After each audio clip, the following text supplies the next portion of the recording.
오늘 주신 하나님 말씀 누가복음 12장 49절에서 59절의 말씀 한 절씩 교독하겠습니다. 내가 불을 땅에 던지러 왔노니 이 불이 이미 붙었으면 내가 무엇을 원하리요?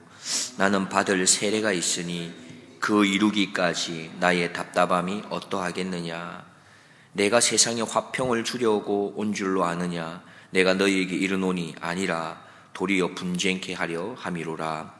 이후부터 한 집에 5사람이 있어 분쟁하되 셋이 둘과 둘이 셋과 하리니 아비가 아들과 아들이 아비와 어미가 딸과 딸이 어미와 시어머니가 며느리와 며느리가 시어머니와 분쟁하리라 하시니라.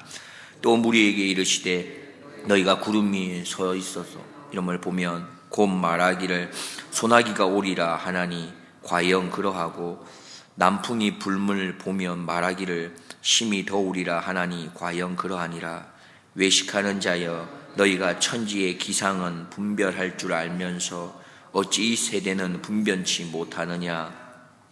또 어찌하여 옳은 것을 스스로 판단치 아니하느냐? 내가 너를 고소할 자와 함께 법관에게 갈 때에 길에서 화해하기를 힘쓰라.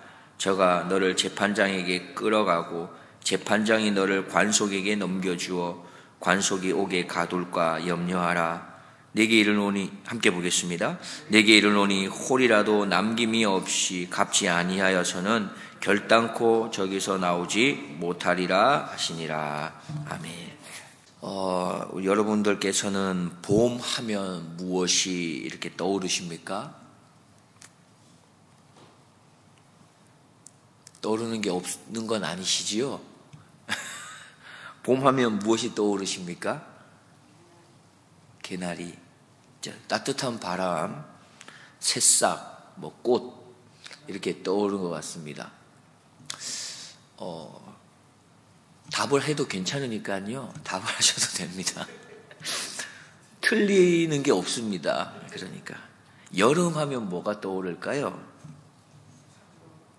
캘리포니아 하면 뭐니 해도 해변, 바다가 떠오르고, 저는 여름하면 무조건 떠오르는 게 시원한 수박이 떠오릅니다. 가을하면 떠오르는 게 있지 않습니까? 낙엽, 여행, 좋습니다. 저도 가을하면 단풍이 떠오르고요. 가을에 그 높은 가을 하늘 이런 게 막 떠오릅니다. 겨울하면 그냥 눈이 떠오르는 것 같습니다. 그리고 저는 좀 추운 게 생각납니다. 자, 예수님 하면 이거는 이야기가 많이 있어야 되는데 예수님 하면 뭐가 떠오르십니까? 십자가. 큰일 나겠네요. 예수님한테 막 쏟아져야 되는데 사랑, 천국, 평화, 구원, 은혜 엄청 많습니다. 에베소서 2장 14절에서는 대표적으로 예수님을 기억할 수 있는 말씀이 있죠. 그는 우리의 화평이신지라 둘로 하나를 만드사 중간에 막힌 담을 허시고. 그렇습니다. 예수님 하면 떠오르는 것이 이와 같은 것인데요. 오늘 본문에 보면은 우리가 일반적으로 예수님 하면 생각할 수 있는 것과는 조금 다른 모습으로 등장하고 있습니다. 49절 말씀을 보면은 이렇게 시작합니다. 내가 불을 땅에 던지러 왔노니 이 불이 이미 붙었으면 내가 무엇을 원하리요? 예수님께서 이 땅에 뭘 던지러 왔다고 말씀하십니까? 불을 던지러 왔다 말씀합니다. 불에 대해서 여러 가지로 해석할 수 있지만 일반적으로는 심판을 의미합니다. 그렇게 예수님께서는 심판을 이 땅에 던지러 왔다 말씀하시는 거지요. 그런데 그 뒤에 이어서 이렇게 말씀합니다. 이 불이, 이 심판이 이미 붙었으면 내가 무엇을 원하리요? 자, 이것을 참고해 봤을 때 49절 말씀은 이런 의미가 있습니다. 예수님께서 궁극적으로 선과 악을 구분하는 이 심판을 내리시기 위해 이 땅에 왔다는 것이지요. 그런데 그 불이, 그 심판이 결정적 의미에서는 아직 타오르지 않았다는 것을 말하고 있습니다. 이런 것입니다. 다시 말해서 이 심판이 시작은 되었지만 아직 완전히 끝난 건 아니다. 이런 말씀을 아마 들어보셨을 겁니다. already not yet이라고 그런 말을 아마 표현을 들어보셨을 텐데 시작은 되었지만 아직 완전히 끝난 건 아닌 것이죠. 그렇습니다. 예수님께서 우리에게 가져다 주신 이 구원이라고 하는 데에는 영원한 생명만 있는 게 아니라 구원받지 못한 이들에게, 다시 말해 하나님의 복음을 받아들이고 회개하지 않은 자들에게는 구원의 이야기가 아니라 반대, 다시 말해 심판의 이야기, 다시 말하면 영원한 죽음에 관한 이야기일 수 있는 것입니다. 그렇게 생각해 볼 때에 우리는 오늘 이 시간 다시 한번 참 감사하지 않을 수 없는 것 같습니다. 예수님께서 이 땅에 던지신 이 불이 나에게 심판의 불이 아니라 구원과 영원한 생명의 불이 될 수 있도록 해주셨기 때문에 감사한 것이죠. 성령 하나님께서 우리에게 믿음이라는 이 선물을 우리에게 허락해 주시고 예수님을 나의 구주, 나의 하나님으로 고백할 수 있게 하신 하나님께 우리는 얼마나 감사하게 되는 것이겠습니까? 또 한 걸음 더 나아가서 우리가 사실 100% 완벽하게 하나님의 자녀처럼 살아내지는 못하잖아요.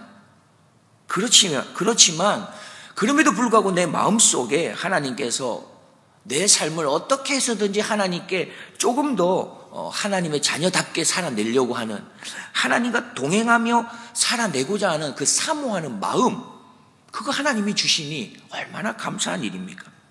더 나아가 또 한 걸음 더 내가 또 그렇게 하나님 자녀처럼 살아내기 위한 힘을, 그 능력을 날마다 공급해 주시는 하나님이 나와 함께하고 있으니 얼마나 감사한 일이고 얼마나 하나님께 찬송과 영광을 올려드릴 만한 일이겠습니까? 오늘 하루 특별히 하나님이 우리에게 주신 이 구원이 얼마나 감사하고 찬송할 수 있는, 영광 올려드릴 만한 일인지를 기억하며 그렇게 살아낼 수 있기를 주님의 이름으로 축복드립니다.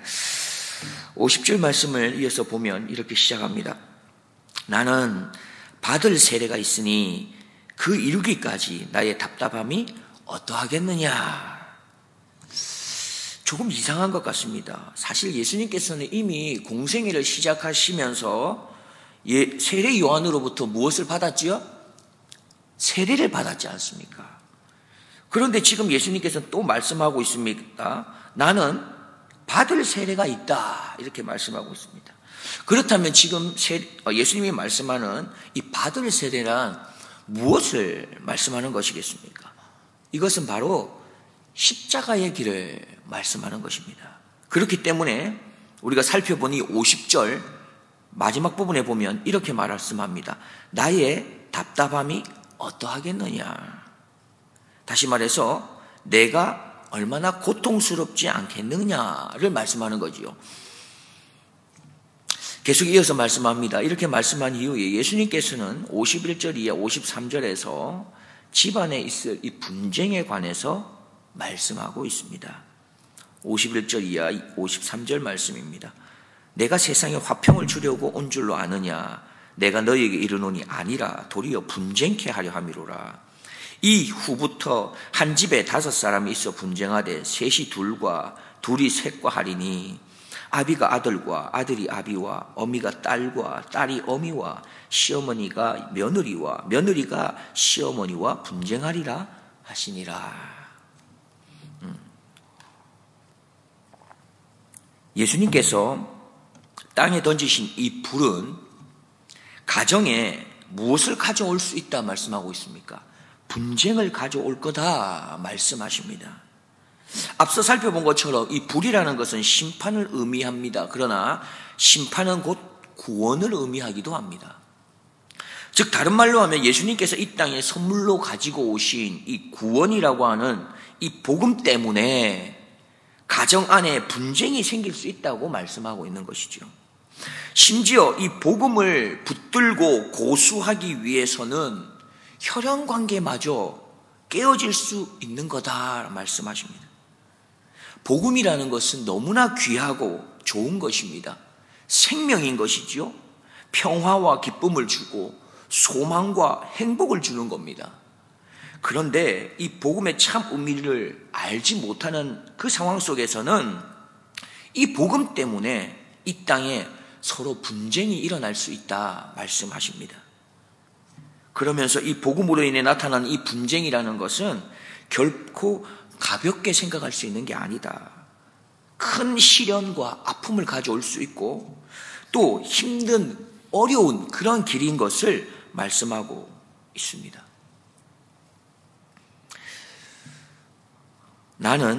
우리는 복음 때문에 혹 어떤 어려움들을 경험하셨습니까? 처음 복음을 받아들이면서 있게 되는 그러한 시련과 아픔과 어려움이 있다는 것이죠. 그리고 그 과정을 지나서 혹 지금은 이 복음으로 인해서, 다시 말해 이 복음이 얼마나 값진 것인지를 깨달은 이후에 참된 그 기쁨을 맛보면서 신앙생활을 하고 계십니까? 이 두 가지가 우리에게 다 있는 것이지요. 과거에는 힘겨운 어려움 가운데 복음을 받아들이고 믿어야 하고 고수해야 했었습니다. 그리고 그 이후에 내 안에 복음이 들어오고 내 주변에 복음으로 가득 차 있게 되면, 그러면 우리가 누려야 되는 게 무엇이 있다는 것입니까? 그 복음으로 인해서 참된 기쁨을 가지고 살아가는 것이죠. 참된 맛을 보며 살아가는 것입니다. 그게 참 신앙생활이지요. 그리고 여기에 저는 한 가지 더 도전을 하고자 합니다. 다른 사람, 다시 말해서 아직까지 구원받지 못한, 내가 처음에 하나님을 알지 못했을 때에 그 사람들, 아직까지 복음을 받지 못한 그 사람들을 위해서 이제 일부러 우리가 다시 한번 조금은 어려운 그 자리를 찾아가 보시지는 않으시겠습니까? 예수님께서 좋은 하나님 나라의 영광스러운 자리를 일부러 마다하시고 이 땅 가운데 오셔서 십자가의 길을 가신 것처럼 말입니다. 말씀의 결론을 맺고자 합니다. 예수님께서 우리에게 주신 이 구원에는 심판이 함께 있는 것입니다. 그렇기 때문에 영원한 생명이 있으면서 또한 영원한 죽음도 여기 안에 있는 것이죠. 지금 우리는 나를 영원한 생명으로 인도해 주신 그 하나님께 감사하고 또 찬양하고 영광 올려드리면서 그렇게 사랑하는 것이 우리에게 최선의 걸음이 아니겠습니까? 그리고 여기서 한 걸음 더 나아간다면 아직 복음으로 인해 여전히 분쟁하고 있고 아파하고 있고 그러한 자들을 향해서 그렇게 여전히 복음의 참된 기쁨에 함께하지 못하는 그런 이웃들을 향해서 내가 일부러 어려운 자리를 나아가고 희생의 자리로 나아가고 고민스러운 그 자리로 나아가서 그렇게 예수님과 함께 나아가보는 그런 삶을 살아보는 것은 어떠하겠습니까? 만약에 바로 그 자리가 조금은 힘든 자리고 십자가의 자리지만 하나님께서 나에게 말씀하시는 내가 지고 가야 할 십자가의 길이라면 말입니다. 지금 이 시대에 하나님께서 찾으시는 바로 그 한 사람이 바로 내가 될 수 있기를 간절히 소망하면서 걸어가 보지 않으시겠습니까? 기도하겠습니다. 하나님 감사합니다. 나를 하나님의 자녀 삼아 주셔서 영원한 죽음에서 건지시고 영원한 생명으로 인도해 주신 것을 감사드립니다. 하나님 원하옵기는 날마다 내가 얻은 이 구원이 얼마나 놀랍고 또 크고 행복한 일인지를 알고 감사하고 찬송하며 살아가도록 도와주옵소서.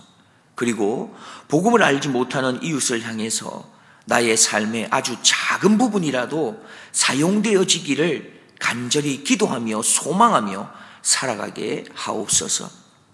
나를 통해 하나님의 복음 사역하기를 기뻐하시어서 나를 끝까지 붙들어 주시고 인도해 주시고 힘을 더해 주시는 나의 구주 예수 그리스도의 이름으로 기도드리옵나이다.